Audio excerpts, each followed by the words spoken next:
We have a major development in the Trump-Epstein files. You know how Melania gave that impromptu press conference a couple of weeks ago saying she had nothing to do with Epstein or Ghislaine Maxwell? Well, it turns out, at least according to the Daily Beast, that a week after that, Maxwell, who is currently seeking a pardon from Trump, sent a mysterious USB drive to the Department of Justice. So Jimmy Kimmel just delivered a scathing takedown of Trump's latest corporate welfare scheme and the ongoing Epstein cover-up.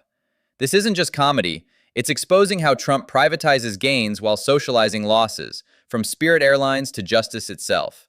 Let's break down these brutal truths. The drive was received by Trump appointee Jay Clayton, seen here during hour 3 of watching the president eat McRibs. And since it was received, we've heard nothing about it. You remember how interested Republicans were?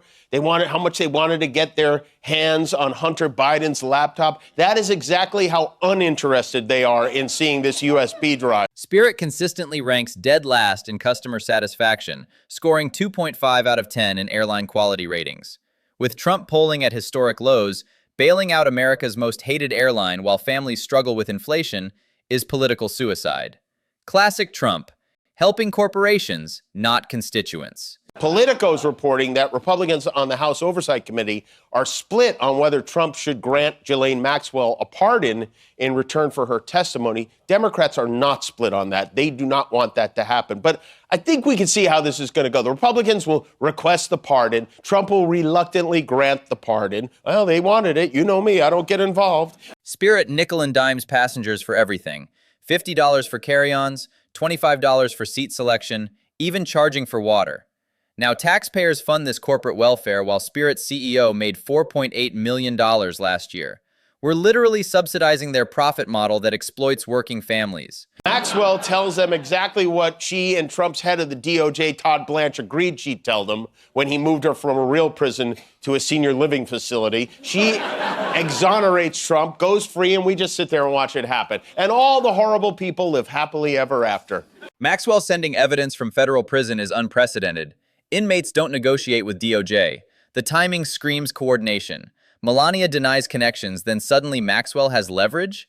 This suggests she's been holding compromat, waiting for the right moment to trade freedom for silence. And speaking of jets, President Trump is said to be hashing out a deal that would give the U.S. government up to a 90% ownership stake in Spirit Airlines. And who better to own Spirit than the man who ran his own airline into the ground? We're planning to invest $500 million. What is Spirit going to do with 500 men? They have one Economy Plus seat, and it's in the pilot's lap.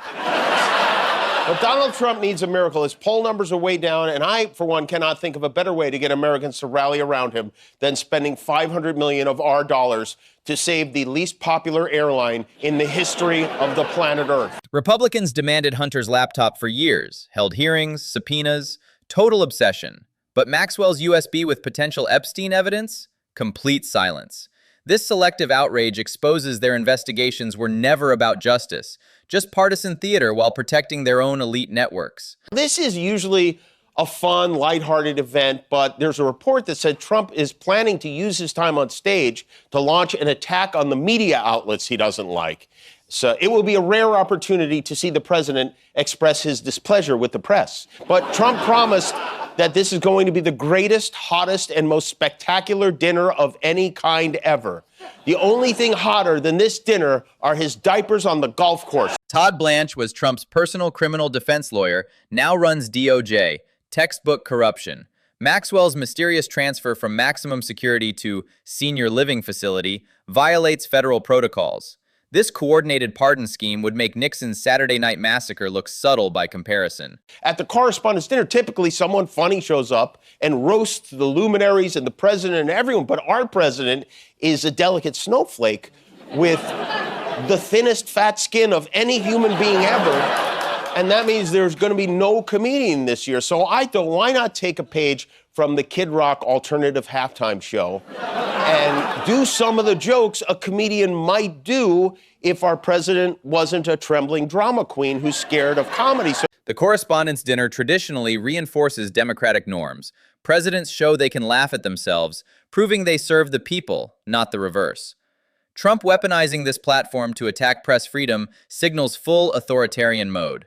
Democracy dies when leaders can't handle criticism. I haven't seen this much black since every page of the Trump Epstein files. We're going to have fun tonight. And I'm happy you decided to stay, Mr. President. And don't worry, if we bruise your ego, it'll only make your hands look less disgusting. Now, the president didn't want me to tell any jokes about him tonight, but he also didn't want to pay me $130,000 to shut up. So here we are. Obama laughed when comedians roasted him mercilessly. Bush took brutal 9/11 jokes in stride. Even Nixon endured laugh in mockery.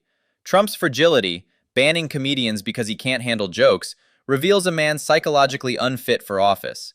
Dictators eliminate humor because truth hurts. 30 years ago, you were just some rich guy on Jeffrey Epstein's private jet out of Teterboro, but you worked hard, you stayed friends, you shared some wonderful secrets, and because of that, you were able to fly on that plane 7 more times. Dreams really do come true. The Epstein files are 90% redacted, thousands of blacked-out pages protecting powerful predators.